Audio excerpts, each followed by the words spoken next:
What is up? Welcome to the Hobby Heartbeat Live with ZiggyNo, episode 2. What's it, June 3rd, 2025? Welcome. We're going to go over hobby news, hobby buzz, and then what's coming up. In this section, I will also do a little business blurb. I forget what I called it yesterday. We're going to talk about PSA and a post I put up on PSA's past numbers and what we could assume their numbers could be right now. I thought it'd be an interesting exercise. Okay, hobby news. Big hobby news, in my opinion, is the calling up of Jack Caglione. I hope I got that name pronounced properly. He was called up. He is the big prospect out of Bowman Draft, which was this winter. I think he was second or third draft overall. Very, very young prospect, on fire, and called up to the Royals. Now, some interesting news about this. Not only is his call up newsworthy to those people in the hobby, what's really interesting, what's really newsworthy, and I'm going to give the credit to Grip and Rip Sports Cards. He's explaining to me how I think June 1st is the call up date. Like, you have to be called up by June 1st if you're going to make update. If you get called up on June 2nd or 3rd or 4th or after that date, you do not make update. And he gave, I think it was Yardon Alvarez as an example where he got called up on June 2nd and his base rookie was not available until Series 1 the following year. What's interesting about that, guys, think about this. Okay, so Jack Caglione coming up. He's going to be called up, very young prospect. He will not have a rookie card in Series 2. He'll probably have some inserts or some SSPs or something like that in update, but he will not be in update unless Topps makes some abnormal change and puts him in there. But anyway, assume he's not in update. That means his card, his first rookie card, will be next year in Series 1. But here's what's even more important, guys, in my opinion. What's that mean for his debut patch? Today or yesterday or whatever day it is that he has his actual call up, remember, he's going to wear that debut patch, my debut. That patch will not be sold until the fall of 2026 in Update Chrome. Unless something changes, right? Unless they put him in, his rookie card gets put in update this year, and then I guess his update patch would make it this year. But it's just interesting to pay attention to those things. Little things like that, guys, impact this hobby like a butterfly flapping its wings and creating a hurricane in value. Other things to think about. We had Bowman Draft, and to be honest, it was a tough product to sell. It was priced high. There was not a lot of meat on the bone, and we did everything we could to move it and sell it and break it. And I wish we had some of it now. It's one of those things that you learn as you get more experience. And another thing I'll also point out, when you're a new breaker, it's about cash flow, right? You got to keep cash flow going. So I do wish we had some Bowman Draft. I don't think we have any Bowman Draft anymore. But again, his production, whether it's positive or negative, will impact Bowman Draft probably bigger than any product in the next 12 months. And that's because, again, he will not have a rookie card until next year's Series 1. And without the rookie card, everybody will talk about his Bowman Draft card. It's pretty cool how those things impact the hobby. There are some other call-ups as well this week. Again, Grip and Rip did a great job. I think there's a Pirate getting called up who, again, same situation. He will not make update, which means his update patches will be in 2026. So it also made me think to myself, and I should probably start looking at this. Does anybody know the list of update debut patches for this year, for 2025? I mean, right now, the cutoff date, assume it's June 1st. No one else can make that. Who has been called up or debuted as a rookie since last year, which I guess would have been last year, June of last year? I don't know. You help me. So I'm sure somebody will figure this out, but that's something to look at. That will impact the value of, like, what's the big chase in Chrome update debut patches for Topps this year? 2 years ago, there really wasn't a big one. I can't even remember who the big chase was in the first year they had the debut patch. There was a couple decent debut rookies. I'm having a hard time. I think Volpe was the big one. $150,000, right? The guy pulled it on camera. I think that had the biggest bounty, biggest payoff, the Volpe debut patch in 2023. 2024, clearly skis. Anyway, just some news. Call up, impact of the hobby, what the feelings are. We'll come back and revisit that later on. Oh, hey, man. What's up, Orlando? Thanks for joining live. We really appreciate you, dude. You are a hobby legend. Should be hobby president. Don't take that the wrong way, man, Genie. I like Orlando. Okay, so next topic I'm talking about, and I guess I didn't touch on this much yesterday, hobby news related. GameStop, their news about local card stores, and Walmart and they're partnering with We the Hobby. My takeaway from both those news stories, and I will say I want to add in here, listen to Grip and Rip talk about GameStop and how GameStop's gonna, I think his thumbnail was a little exaggerating, but gonna, its impact on the hobby. And then listen to Murph's sports cards out of Boston. Maybe, actually, I think he's out of Rhode Island, talking about the impact of GameStop. I feel, and I've been very concerned about local card stores. There's challenges for them. I feel like unless you're a big one, it's very challenging in the local card store. And one of my notes here in the buzz section is Burbank. The buzz of Burbank is huge. I was watching all the social media coming on it, the lines there. And again, the thing that blows me away there is that people aren't going there to buy cards that are overpriced. They're buying cards that are underpriced. And they're able, and I say underpriced, I guess they're buying cards that are market priced. And they're finding ways to make money. Like the people standing in line are making money. I really believe that. Like I would be curious thing, like how many people here are buying cards with the intent to make money off of your purchase? Like you either think you'll make money now, later, or in the immediate future or the distant future. How many people are really going home and you're putting those in your PC forever? It's interesting. I mean, I'm pro both, by the way. I really am. Make the hobby grow. But the buzz at Burbank has been huge. With Burbank, seeing what Burbank did.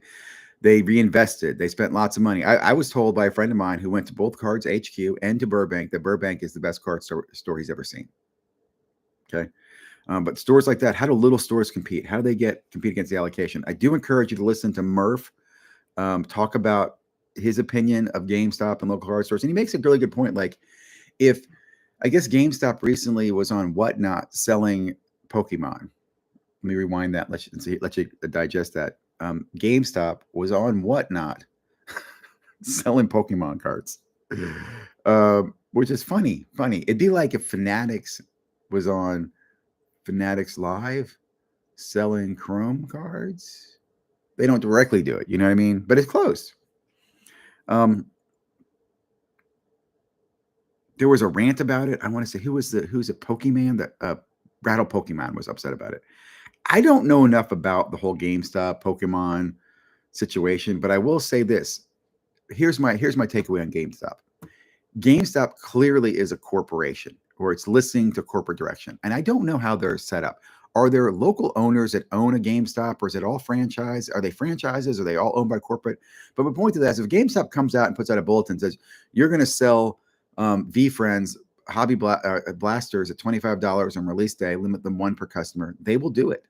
And they will do it across the entire country, which gives the hobby a sense of consistency.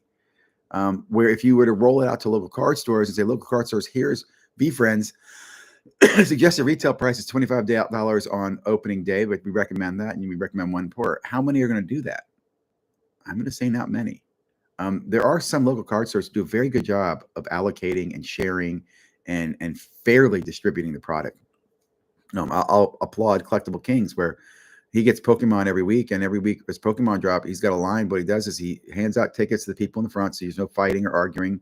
You could even argue the person could sell their ticket to someone else in line, but at least they know they're going to get a box or not. He doesn't allow, I think, people to have multiples or take all, and it keeps people coming back, right? Because if you come every week, maybe one week you're not the guy who gets the ticket, but next week you might come a little earlier, but you still go in the store. I understand why that urgency on product works. I'll put it that way. I do. Takeaway from the news and the buzz, I think it's going to be interesting to see where retail is in the next year. I think if we look at the hobby and everything that's changed in the last 5 years, retail might be the thing that's going to have the biggest change coming next. Topps has put pressure on stores to be better.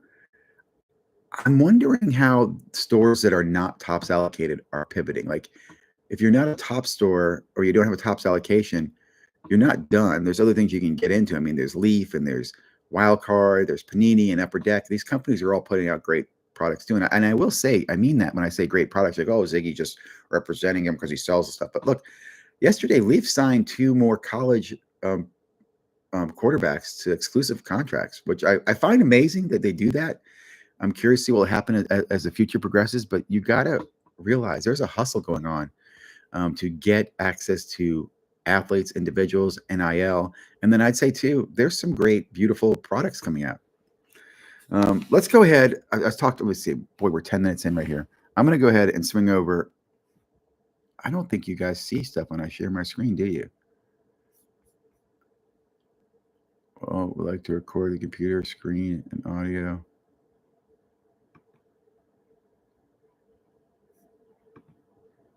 I'm assuming you guys cannot see all that.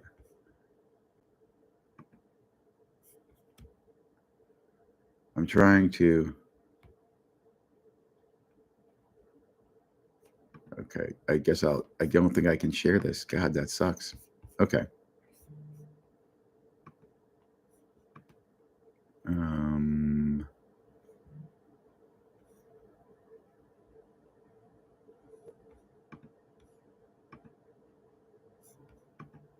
Okay, hold on there with me, guys. I'm trying to find the tab. I want to share tab with you. And I don't want to share the wrong one because I'm live. That would suck. Instagram. Oh, here we go.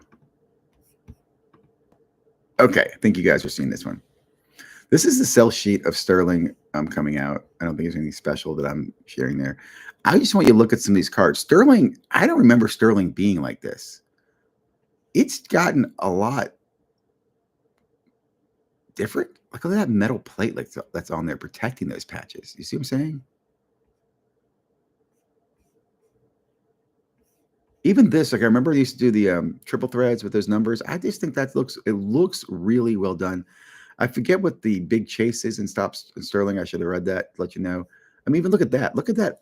You can tell Topps is moving more towards that RPA. Do you see what I'm saying? Like they're really trying to compete with the RPA that National Treasures has.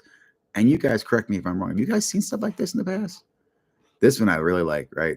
I think this is the thing, the bat knobs. And if I'm not mistaken, I want to say the F face bat knob is in here. It's pretty cool stuff. I just bring this up to kind of show you what's coming out. This is on June 4th. Very pricey product too. And guys, I remember, well, here's what I just remember. There was Bowman Sterling and there's Top Sterling. I also think it's interesting to see this product is out right now. And then we still have Dynasty coming later on. Stop sharing that. Go back here. Hey, man, we learned how to share something. I think this is the next one. Yeah. This is the next one I want to share with you. Okay. So release-wise, I gave you a little overview of Topps Sterling. There'll be more of this coming up. We'll tune the engine as we get better into the hobby heartbeat. I'm still haven't decided if I'm going to stick with the live built in or switch back to StreamYard. I'm a big fan of Show Locator. Here's what's kind of coming up for shows. The Fishtown show. I always hear about that one in Delaware. Here's a really good show. I'm in the DC area, so that's the only thing around my area that I'd be kind of interested in. I guess there's one in New Jersey as well on the 8th. Interesting.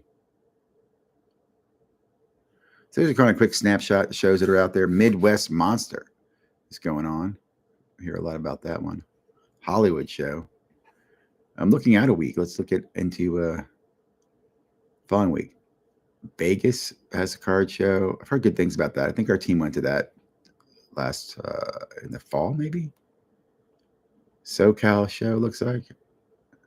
Minnesota, California, Dallas Convention Center, Austin, Texas, California, Florida. Who told me about that? Mike Ham told me about that one. CSS show. That's not correct. This is not correct. I know it's not correct because you have Fanatics Fest going on the same time. And I know that because Army ATC told me when he saw Fanatics Fest come out and he saw the conflict, I'm not going to say he told CSA to change it, but he let CSA know and CSA changed it. CSA show is the week after. I'm 99.9% sure they would not go up against Fanatics Fest. They're not like those. What was the show last year? The Fanatics Fest, the New York City show, or whatever. Anyway, so that's kind of what's coming up. Okay, last thing we're going to share, and I'll kind of close it out. Last thing I share with you is that I've been doing research on PSA. Everybody's been research PSA's numbers. Right there talks about their gem mint numbers. I thought I'd pull this together with you. I was doing a project with ChatGPT, and I was able to get ChatGPT to help me put together some financials. This is what I'm looking for right here. Yeah, here we go. Check this out. I'm not going to read this to you. You guys can read this. I posted it on my channel here. This is looking at Collectors Universe earnings before they went private. If you remember, from 2010 to 2020, they were a public company. Look at their revenue numbers, dude. I laugh because they probably do these numbers in a month now. I mean, maybe not 79 million in a month, but dude, they're definitely doing, 40, 50, 60 million dollars in some months. But look at that growth. Even I'm thinking to myself, as you're running this company, you're like, oh, look at that 10% growth. And like, what's that? Like, it's 8% growth, bad growth month, big growth from 13 to 14.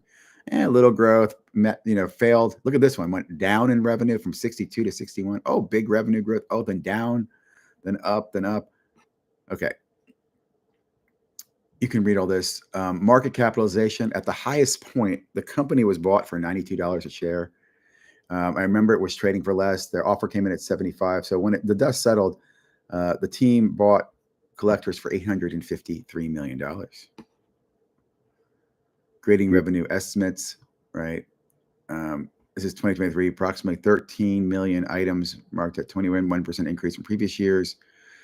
So based on that, and based on what they figure the average price per item graded, right? You can see from $15 to $500. They're figuring between 20 to 50 per item. 270 to $675 million was made. That's an estimate. This is an estimate based on ChatGPT, using some math. Company valuation. The company in 2022 did go out and get $100 million of funding. Interesting, isn't it? They didn't have $100 million of cash, but boy, they have a great future. And the valuation of 4.3 was obtained. I always wonder about those valuations when they do that stuff. Like that's what Fanatics has, some valuation based on, the last time they raised funding or something like that. Estimated revenue. Okay. It's between, again, they're saying, what's the revenue right now? It's probably between, $300 and $700 million a year. Now, I asked it to take, if you got 1.6 million cards graded last month, let's break that down and figure out what do we think the revenue is right now. Estimated monthly revenue, you can see it breaks it down, right? It's taking the fees, breaking down the percentages. $57 million was estimated last month. Again, this just is an estimate, but I thought that was kind of cool to see. We talk about, they did 1.6, but how much money is that? And then I'm curious, I would love to, maybe I'll do this later on. What does that mean with a company that does, like Beckett does 50,000 slabs? How much revenue are they doing? Are they even doing $1 million in revenue? Like, is Beckett estimated at doing $50 million in a year in revenue? Right? Just curious. Be interesting. Check that out. That's the same fee breakdown there. Why do I have it twice? Do I have it twice? Yes, I do. I posted it twice. It's there for you twice to read. Operational costs and margins. Just give you some idea. I did not get a valuation, but I'll say this. If it was valued at $4.3 million in 2022, what do you think PSA's valuation would be today? I'm going to say, and I'm not a finance guy, $7 billion. Does that make sense? I don't know. It's just me using my guesstimate powers. Love your comments, feedback, thoughts. What do you guys think? Oh, I got comments. Morning. What's up? Got blank screen. Oh, did it come back? Did it stay blank? Oh man, did it stay blank, or did you guys see anything? Anybody know? Again, we're working out the bugs here, guys. I do appreciate it. If you saw a blank screen, that's disappointing. I will listen. I will watch the replay. I will say the one thing about doing these live is that there's no editing. You just kind of wing it. Anyway, that's gonna be it for today's hobby heartbeat. Yes, blank the whole time, Joe. That sucks. Oh, that's annoying. So I basically was talking to myself in a blank screen. Thank you, guys. I'll work on that later, man. Have a great day. Well, I can rerun that content tomorrow, right? No, we'll do something different. Have a great day.